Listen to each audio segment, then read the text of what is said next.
Well, Ellery, so how did the plan go? I heard you show the plan yesterday. Oh, my gosh, it was awesome. I definitely felt more comfortable last night than I ever have. I think not just because I had been coached by Mark Vickers prior to the last time I showed the plan, but I think, too, just being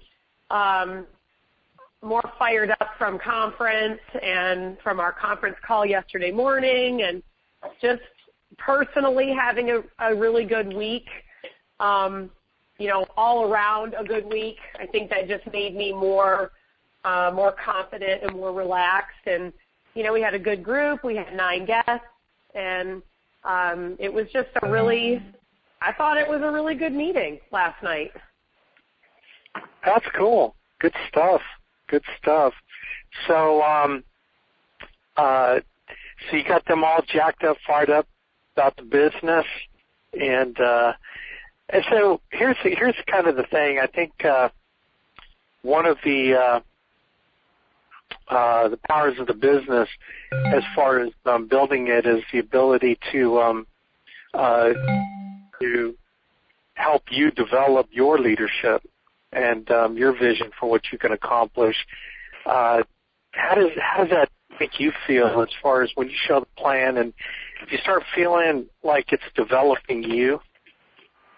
Oh, absolutely. I think that's true in anything when you're forced to teach anything, whether you're a parent or whatever your job is or anything. I think that only helps you understand it more and learn it more. And I've heard it before from people. I think this was like the 4th or 5th time I've shown the plan, and it was again, people saying, "Oh my God, if that would have been my first time there, I would have signed up all over again." And I think that's a great compliment, and it just, I don't know, I definitely felt a little bit more focused this time, and like I said, more relaxed. But I think that it helped my genuine passion for it come out that much more. I didn't feel like I had to read the book as much. I felt like I could add a little bit more, personal experience and a little bit more about my personality into my plan, and I think that's what makes them all unique. And I don't know. I just, and like I said, I think all around, too, since I had a good week following my schedule. I've had a good week with my family. I've had a good week, kind of coming off that high of conference, and a good week talking to a couple people on my team, and talking with Colt and having my husband even more on board, and just all of it combined, I think, kind of stand a little taller and a little prouder, and it was great. It was a great night. I'm looking forward to doing it a lot more. I really, I enjoy doing it, and it helps keep me accountable. I had to prepare. I got there early last night, and, it just helps me be accountable. And it encouraged me even more to ask people to come and thank them for being there. We talked about how, the meeting is one of the most important parts of this business, I think, because personally for me it is. The association is probably the number one thing for me right now. And, we talked about how sometimes you're going to need the meeting, and sometimes the meeting is going to need you. So every time you need to be there. And it was good. It just was really good. Made me feel good. Good. I think where I've seen people develop into accelerating their leadership is showing the plan. It's one of the first ways of doing it to serve the team, and I think that's really the key, is that you're giving yourself away to people, and which is really what gets into your blood when it comes to when you're building your business the right way. is self-image growth that you get because, you're doing it for others.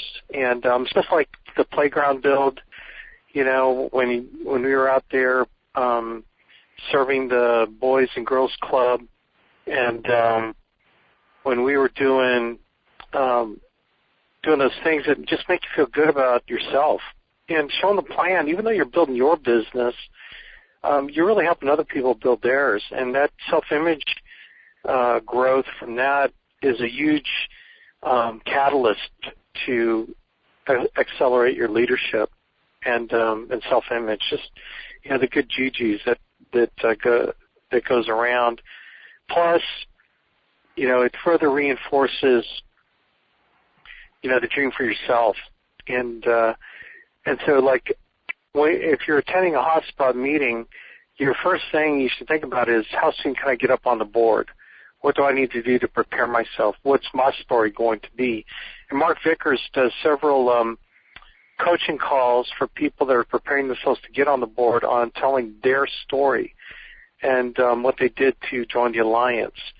And so I encourage you guys on the call, all of you, that is your next objective. It should be like, your next objective is, your mission, Mr. Phelps, if you choose to accept it, is to plan on the first time you get on the board. And actually go through the Mark Vickers coaching sessions. In fact, he's already published a couple of times where you can get on the call and he can help coach you to help your story get more succinct. And you'll learn by hearing other people's stories and how he's coached them to make them more succinct. And I think you heard Ellery do hers on this call. And he's got magical powers to do that. And so I think if you guys are serious about building, then you should be serious about looking at an opportunity to get on the board. And trust me, there are no one's going to hold you back. There are not enough people showing the plan that you have a tremendous opportunity now. It's not like you got to wait in line. I know Bill's showing the plan in Bradley. What I would challenge you, Bill, next time is to show it in Chicago. And I'm sure because Dave, I forgot Dave's last name. Dave's not even a key leader, and he showed the plan on Monday. Floyd Parker showed the plan in Chicago. Bill, I think you should plan on an opportunity to show the plan there on that Monday night where you get to show it. And, it'll be the best thing I think you'll have ever done. Tracy, that you can do that. So, I've been talking to you a little bit about that, but, you should have a plan next time you get on the board. And Cord, same thing in Raleigh, you should be in that rotation right next to Ellery. And even in Wilmington, you should ask Adam, hey, I'd like to show the plan in Wilmington, and he will schedule you, man. He'll absolutely schedule you in.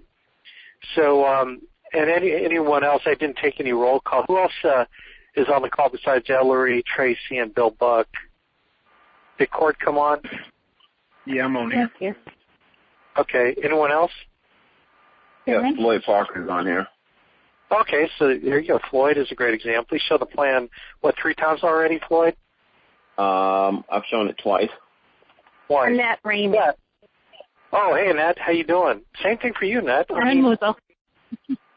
And Karen. Well, Karen, yeah, you've done it a lot as well. So, and I'm sure you can agree, Karen, that it's helped accelerate you being in charge of that meeting. That's the next objective. And that's, when I was in another business, man, I looked forward to an opportunity. When I was in the Amway business, I reached the 4,000 level, which is kind of equivalent to a key leader in our business. And the only people that were allowed to show the opportunity meeting were direct distributors and above, which is equivalent to an agency manager. But on occasion, and this happened every once in a blue moon, the agency manager that was scheduled to come in to show the plan would have an emergency come up. They wouldn't be able to do it. And I had seen it when I was coming up early in the business where the next biggest pin in the room was like a 4,000, and then they tapped him to go on the board and show the meeting, sort of the last-minute substitution. And time and time again, it's like when they did it, it was like, oh, my God, they were so freaking awesome. I would never have known the difference that they were not agency managers or direct distributors. And, maybe it was the hero, the hero thing in me, because I always had this hero fantasy, being the hero and saving the day, that by the time I got to 4,000, I thought, golly, man, if that ever happened when I was in a room and I was the biggest pin and I had to show the plan, oh, my gosh, that would be so freaking awesome. And so I practiced and practiced. I had my rap down. I had different magazines that I showed that supported different points about people needing to find jobs, financial situations, and I had everything down. And I practiced and practiced endlessly, where I knew exactly what I was going to say. I knew exactly how to spin the circles. I knew from beginning to end, and I did it right within the allotted time, and I did it alone. I showed it, I don't know how many times I did it by myself in preparation for that time that it would happen. And, it didn't happen for a while, but it did finally happen. It finally happened where I got a call, and it was a direct distributor. He said, Alex, something happened. I cannot get there from Indianapolis in time. Dude, the board's yours. So, the mark is yours, man. You're going to kick butt. And, oh, my gosh, I was so fired up because I did it a gazillion times in my head. I took notes. I practiced it already. And so when the time came, I got up there and I freaking kicked butt. People came up and they said that was one of the best plans. And, the only reason was I prepared myself. I got up there. I'll tell you what, man, I accelerated so quickly after that. It was incredible. And that as part of the secret of putting cord running a conference call, some guys were asking me in Detroit about that very thing. When does the guy get his own conference call? And I said, well, part of it is I know they're ready for it, but part of it is, do they hit that certain level in the business and they have a large enough group that we'll spin them out and they'll have their own, conference calls. And then it's, part of it is at the right time where their team is. And you go, well, how do you, what do you do to prepare someone? I go, well, on occasion, I will call somebody and Cord and look, man, I can't make the conference call. I got tied up with this. Can you run it for me? And on occasion, those are legit, and on occasion, they're opportunities to have Cord step up and run things. I think the first one I did that to Cord was when he did the 18-player steps. That really was where I wanted Cord to run it. I wanted to test them, and I wanted to see what would happen, And so it was awesome. When I listened to the recording back, it was incredible. He did such a great job. So that's how I kind of know that Cord's ready. And it also helps develop leadership. That's how you excel. That's how you duplicate. I did that to Mike and Patrick all the time, and when you give some people little jobs or little things to do, put them on the spot, that's why it's like, I'm going to ask one of you to do the 18-player steps on a conference call. The question is, would you be ready to go through all 8 and give your own analogies and teach it, because you're doing it. See, I find that it's easier to teach when you're doing it than when you're not doing it. You're trying to conjure up something, because you're teaching from the heart. If I'd ask you to teach a phone call, you could probably, if you're making phone calls, you could kill it, like Debbie Ben did. You can tell when people are teaching it. When they're teaching it, they're doing it. You can also tell when they're not doing it and they're teaching it. That there's just it's a little bit weak on credibility, and it's not so much what they what they say, it's how they say what they say that you can tell, I wonder if they're really doing it. There's that lack of credibility in their voice or conviction. So, like if I gave you the marker and said, okay, I want you to teach 18-player steps, I want you to teach the 3 nevers and the 3 cardinal rules, right? Or I want you to teach the 8 values. Or I want you to teach light of day, DAE, duplication, association, edification. I want you to teach on that, right? I want you to teach on pi, prosperity, inspiration, and eternity. I want you to teach on the 4 basics of recruiting. I want you to teach on how to create recruiting responders, right? I want you to teach on how to get a new agent started. I want you to teach on the 4 things that a new person needs to do to get started. I want you to teach on GS3, right? I want you to teach on how to run a hotspot meeting. I want you to teach on how to grow a hotspot meeting. See the body of knowledge, the body of knowledge in this business.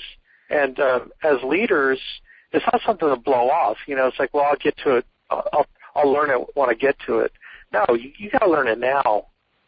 And I hope you're writing down these things you don't know how to teach on. See, I believe that what flows through you sticks to you. So if you learn it to be able to teach it, that's when you really learn it. If you're learning it just to recognize the answer on a multiple choice test, that's the lowest form of learning, which is great for getting your life insurance license, the lowest form of learning. But, from an educator's perspective, that is the lowest form of learning, answer recognition on a multiple choice tests, okay? The highest form of learning is learning it to teach it, right? And so learning it to teach it is when you really learn it. And then the next step is learning to teach it and doing it. So you learn it to do it and to teach it. Ultimately, that is where you want to be with everything. And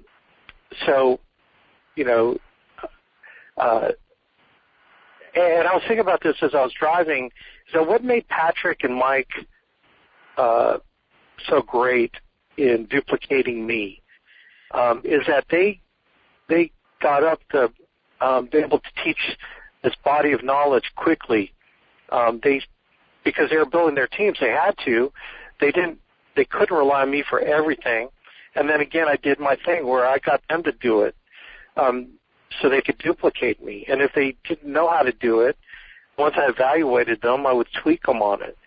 And that's how they duplicated me quickly, and that's how they got results quickly.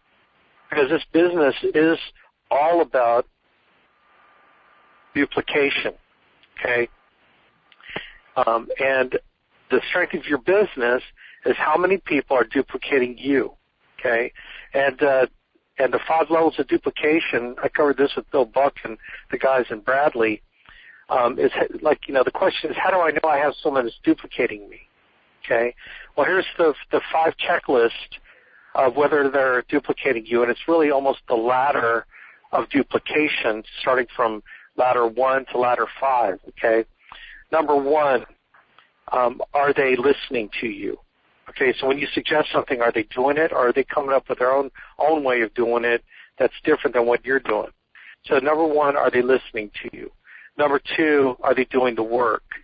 In other words, are they recruiting every week, right? Are they putting Craigslist ads? Are they talking to people? Are they talking to people every week about the business, inviting people into the business, or screening people to get into the business? Are they doing the work? Okay. The 3rd level is, are they getting results from the work they're doing? In other words, are they getting results independent of me? Are they bringing people on in their width independent of me helping them do it? Okay? So the first one is, are they listening? The second one is, are they doing the work? The third one is, are they getting the results from the work they're doing? Okay? The 4th one is, are they still willing to listen to you after they get edified for the results they're getting? So, for example, once Cord hits key leader qualified, Is he still going to listen to me and counsel with me to get to agency manager? Or does he think he's all that and thinks he's so awesome because he's getting all this edification on stage that he doesn't listen to me anymore because he thinks he's all that? He starts reading his press clippings, okay? And that's all ego-driven, right? Is he willing to still submit his ego even after getting all this edification and still listening to me, okay? And then the fifth one and the final one is, can they handle negative by themselves on their own without having to check with me, all right? So that's ultimately the one where if they get a charge back, they're not freaking out. They know how to handle it. Now, how do you learn how to handle it? You're counseling with me. I will teach you how to handle all the negatives in the business. The most important way to handle it is you got your mind right because you're reading. How I know an agent's not reading is when they can't handle negative on their own. So it's really part and parcel to book reading. If they're reading books, then they'll pretty much be able to handle the negative on their own. If you're handling a negative for the first time, that's when you call me. That's how you learn how to handle specific negative situations. You call me so you learn how to handle it, and then you handle it. So anytime that situation comes up, you don't have to keep coming to me.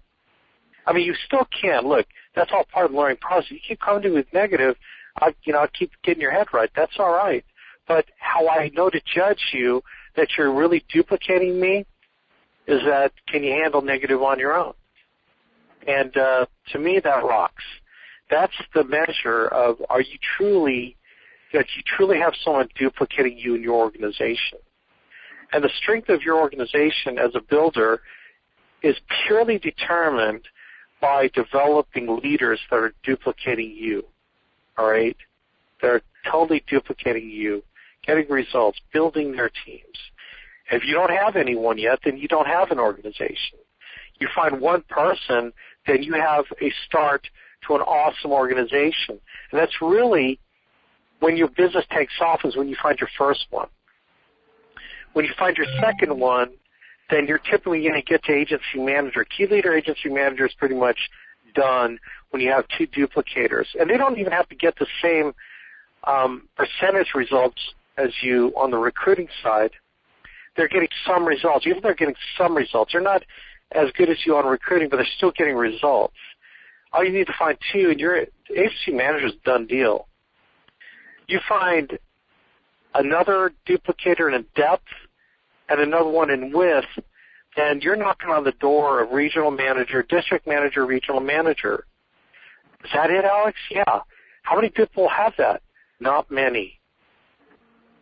Okay? It sounds simple to do, but the hard part is keeping your head right by going through enough people to find those people in depth and width.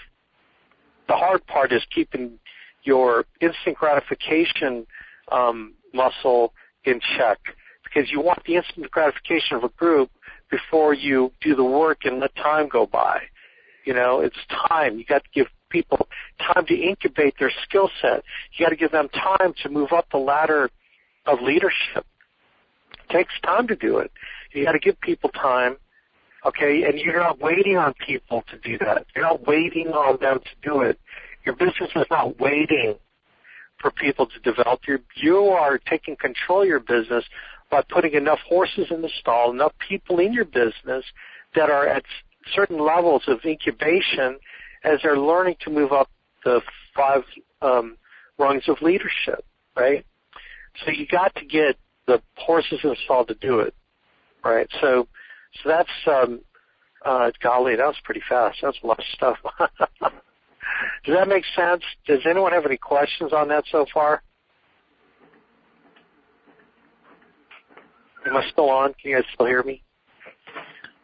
Yes. That was, yeah. Okay. That was good. Okay. So you want to make sure All right. reflect. Say again? Those things make you reflect. That's for sure. You're probably reflecting on all the times I asked you to cover for me, right? Yeah. Alex, this is Floyd. Yeah. Can you go over the day again and the PI, what those acronyms mean? Oh, day? Yeah, light of day. Day stands for, the acronym is DAE, duplication, association, and edification. You got to be able to teach the concept of duplication, the concept of association, and the concepts of edification. Probably the one that most people don't know how to teach is edification. So number one, they don't know how to do it properly. And I've actually done talks on that. I've taught that. But duplication, association, and edification, PI is what we stand for: prosperity, inspiration, and eternity. All these are on the NAA game plan, the one-page playbook. Okay, it's the one-page playbook on advanced resources. Right. Okay. I have that. All right. Yeah, so if you look at that, and then we have, you'll hear there are MP3s on it. If you look on any university under some of the MP3s, Andy teaches on all these concepts. And, how do you teach it? Well, pretend like I'm going to tap you next week on a conference call. I'm going to give you 15 minutes to talk about duplication, association, and edification, because I might do that. And I'm not put you all under the gun, guys on this call, to have you teach some of these things, which I really ought to do. I should start doing that more so you start scrambling to learn it. Oh, that'd be so funny. A little homework assignment. But that's all good, man. That's all good stuff for you guys to do. I might just start doing that. I probably ought to do that. In fact, I think that's a great idea. So, and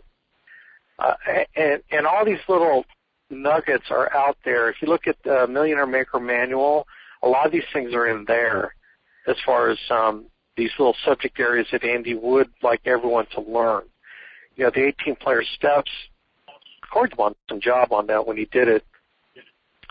Now, Court's taught that concept before, so it wasn't like really foreign to him, and that's why he's so smooth at doing it. And, I like using Andy's analogies, but, I'm also big on come up with your own analogies that work that explain the concepts. You can use Andy's, but also come up with your own that are more personal to you, and I think you'll find that you're a more effective teacher, and I think we'll find more effectiveness in learning from you because it's a different angle, a different spin on the same subject. And I'm not asking you to change the subject at all, but if you have your own personal stories on and analogies on teaching it, then all the better, because it'll give your perspective that might help someone better than Andy could, right? So that's another level of leadership there. So when you do the work, putting people in the business on a weekly basis, okay, you've got the leverage to be able to leverage your work to accelerate your growth as a leader. But you can't accelerate your growth as a leader without doing the work. The work has to happen first. Okay, it's not a teach theory business. That's why the most effective teachers in college or at university are the people that have done exactly what they're teaching. But if a guy became a teacher straight out of college, he goes directly to get his master's and then his PhD, and then he goes back into teaching that without much practical experience other than maybe an internship. It's like, what credibility does that guy really have?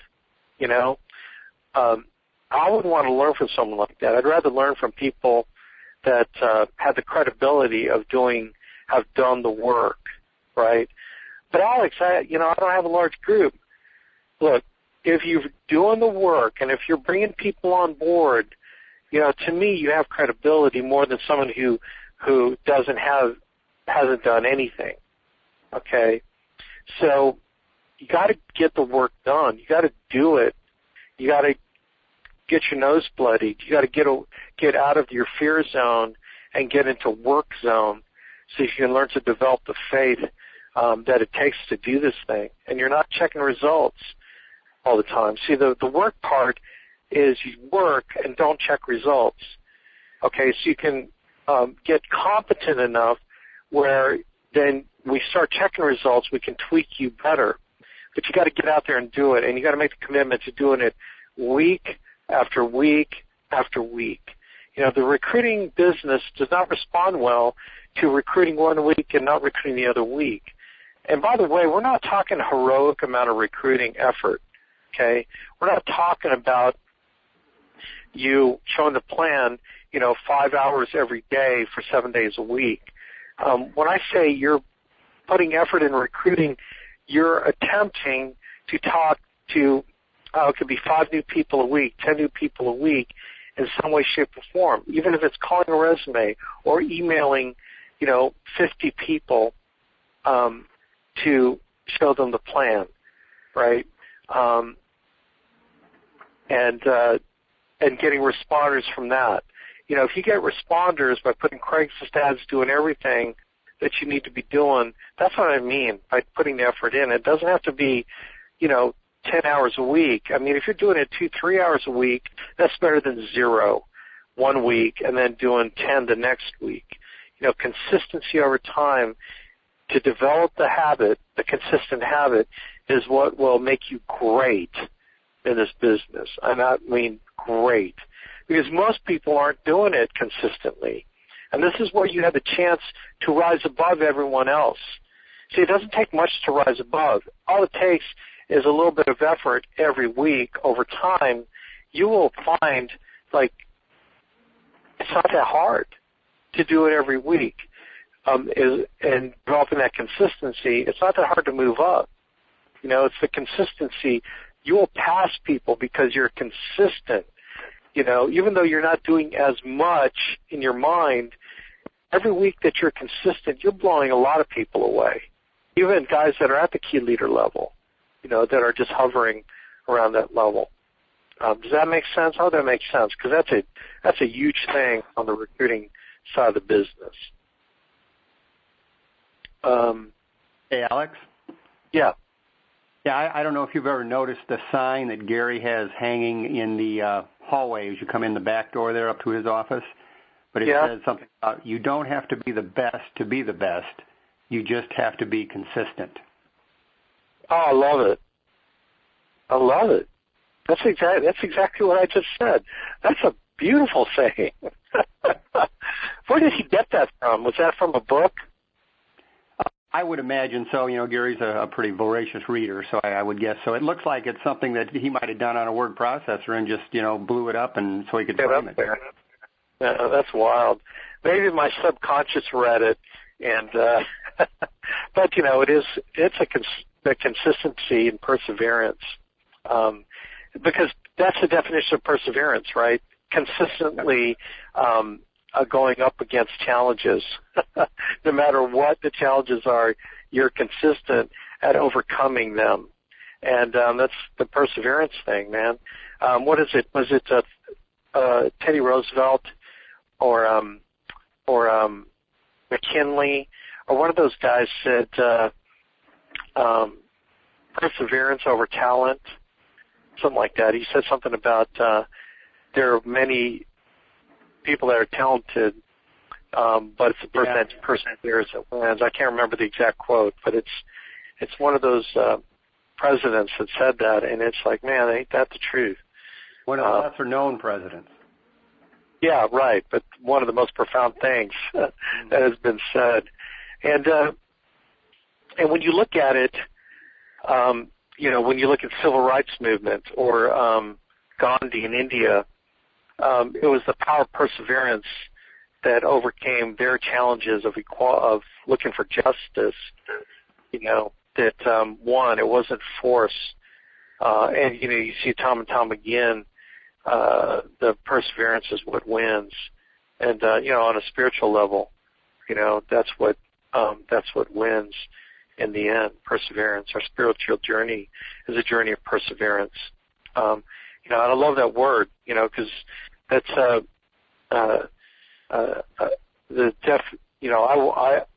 I seek that in my own life as perseverance. Now, sometimes it's a little scary because you think, well, you're automatically assuming that you're going through challenges that you have to persevere through, and that's scary. But look, I look for opportunities of growth through encountering challenges in my life. I look forward to it. You know, it's another thing to overcome and persevere through, so I can come out the other end feeling good about what I've done and knowing that I was strong enough to withstand it. One of the books that we're reading talks about earning courage. You know, you earn courage. How do you earn courage? You earn courage by persevering through hard things, which helps you understand how strong you really are, and that you're worthy enough to withstand the next challenge in your life, that you can have the faith that you're a courageous person because you persevered through previous things in the past. Sometimes we have to remind you about the tough stuff that you've encountered in your life. You know, sometimes you dismiss it as, well, I never want to think about that again because that was such a negative experience. It's like, dude, you know, Dudette, look back at what you had to do to overcome it and hang on to that good feeling that you withstood it and you're still standing, you know. So negative experiences in the past can be brought about by reframing you getting through it in a positive light. I don't care how negative. You know, it's kind of like my talk this last weekend, the whole idea of reframing. You know, your courage comes from the withstanding the negative. I mean, because look, what courage comes from persevering through joy and happiness of good things going on in your life. The joy and happiness part is easy, all right? You know, well, it's sometimes the reward of going through something tough. And so I welcome you to remember the good feelings of persevering through those things as opposed to reliving the negative experience. You know, so it's all in kind of how you look at your past and look at your life. See, how you see the world will affect how you live in the world. You know, it's how you see it that will affect how you live in it. And when you give yourself every opportunity to change how you see the world and how you encounter the world around you, that will affect how you feel about what you do in it, okay? And that's why I'm a big Matthew Kelly fan, because his ministry, he's like a business consultant 3 times a month. He makes a ton of money doing that, and he's got a consulting group. Okay, Matthew Kelly is the one who wrote the book Off Balance and Dream Manager, some 2 very profound books in my life that have really changed, you know, the way I see the world in a profound way. He is so good at in his ministry to help people take perspective on how they see the world, and he challenges them by asking questions about, like I said on the talk, who they are, what they are, and what they're doing in their lives. And the challenge, that's why reading and going to functions and going on conference calls challenge the way you think and see the world so that you change what you're doing, right? One of the books I'm reading talk about continuing to do the same thing, expecting different results, which is what the definition of insanity, right? Doing the same thing, expecting different results. And it's amazing how sometimes we're a slave to doing the same thing over and over and expecting something to be different. Like working a county that you're just trying to kill yourself trying to increase your closing rates in that county and your share rates in that county, and at a certain point where you can't explain why you're not getting better results, you need to change the county you're running business in. Like if you keep encountering the same thing over and over and over again, and you coach with me, and there's a point where we stare at each other, and it's like, I have no idea. Well, I think it's time to change the county. Change what you're doing. Don't keep doing the same thing. If you've coached it and you've tried to change, and sometimes you just have to punt. It's 4th down. Now it's time to punt. Now it's time to reevaluate where you run leads. You know what I mean? So you got to be open to that. Nothing's ever going to be how you would like it in a convenient way, because success is doing inconvenient things, right? taking hold and grabbing what's inconvenient and making it the thing that you learn to overcome that makes you great, right? Overcoming the convenience and comfort mentality and chasing what's uncomfortable. See, growth only comes from challenging your comfort level and getting outside your comfort zone. Whenever you're feeling comfortable, gang, about where you're at, man, I promise you're going backwards. But Alex, that's what I want to get to. I want to get to where I'm satisfied with my life. I'm happy. And it's like, gang, you're chasing the wrong thing. Chasing happiness is you'll never get happiness if you're chasing happiness. Does that make sense? Chasing happiness is hedonism, pleasure and happiness. Chasing it for its own sake is an empty pursuit. It's a journey that will always end in dissatisfaction, right? It's not about chasing happiness, right? Well, Alex, I want to be happy in my marriage. I want to be happy with my relationships. I want to be happy in my income that I'm making. It's like what you're asking for, what you're deluding yourself is the goal is this. The goal is fulfillment, being fulfilled in all those areas and pursuing fulfillment in those areas. And what you'll find is that fulfillment comes from other things than chasing happiness. Fulfillment in a relationship is not, oh, we love each other. Fulfillment is getting through tough stuff so that you fall in love with your spouse all over again because your relationship has grown past the point of just satisfaction, but has entered another level of love and respect because of whatever challenges you had to overcome. Overcoming the challenge of boredom, overcoming the challenge of being just, they're always there, which what you think is comfortable ends up being boredom and dissatisfaction by the other person. How many times have you ever heard of people that get divorced when one person left the other person? The other person was blindsided. They had no idea that the other spouse was dissatisfied. And in fact, the research, I've looked into this because I've had to counsel people that have just gotten through divorce. I had to research it so I could learn how to talk to them.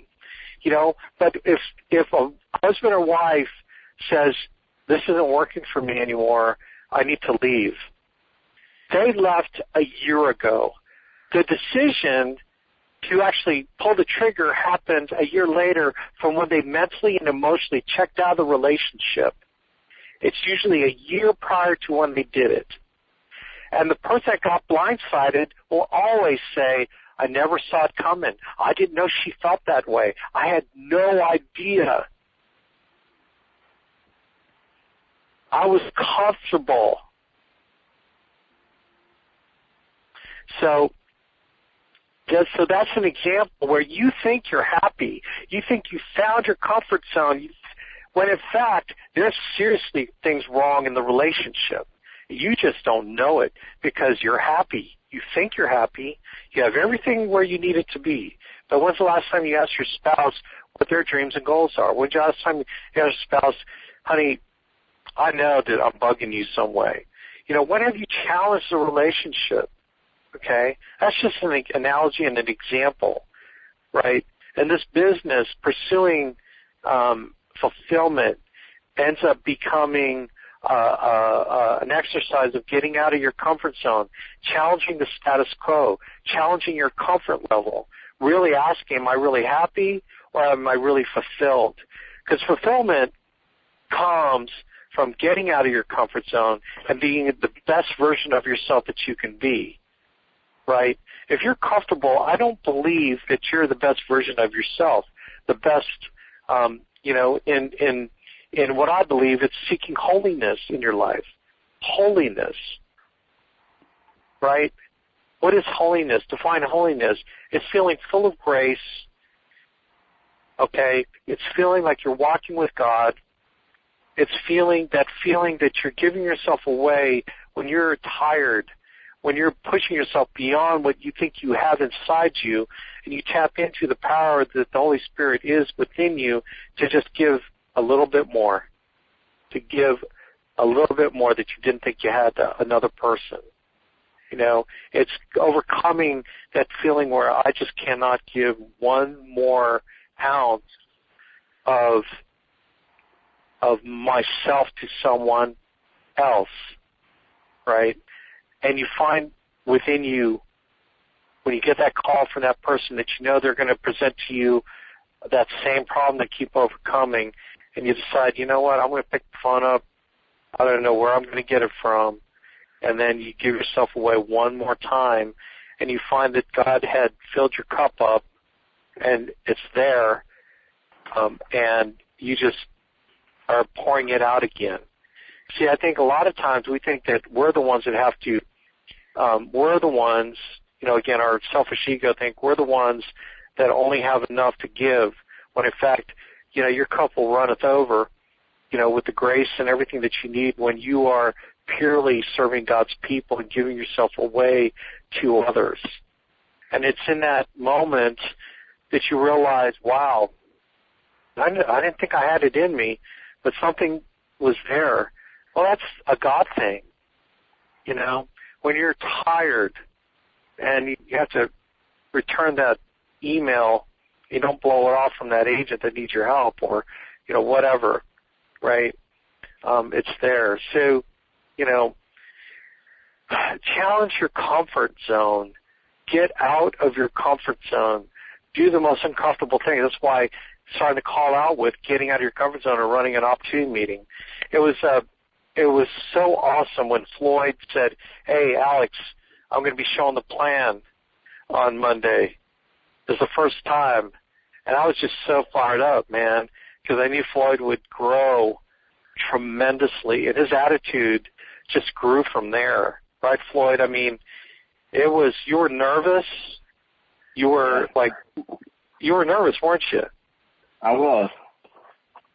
But how'd you feel after it was over? Well, after it was over, I felt, if understand what I'm saying when I say this, I felt bigger. I felt taller. I felt like, wow, it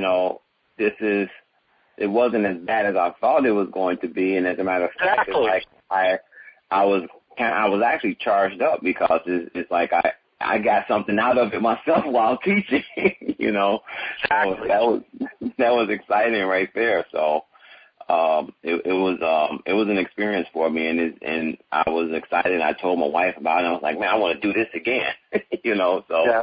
I had gotten an opportunity to do it again. So yeah. Awesome. And Bill Buck, you got on the board in Bradley, right? Yes. Yeah. And so I would love for you, dude, to come and do the plan in Chicago.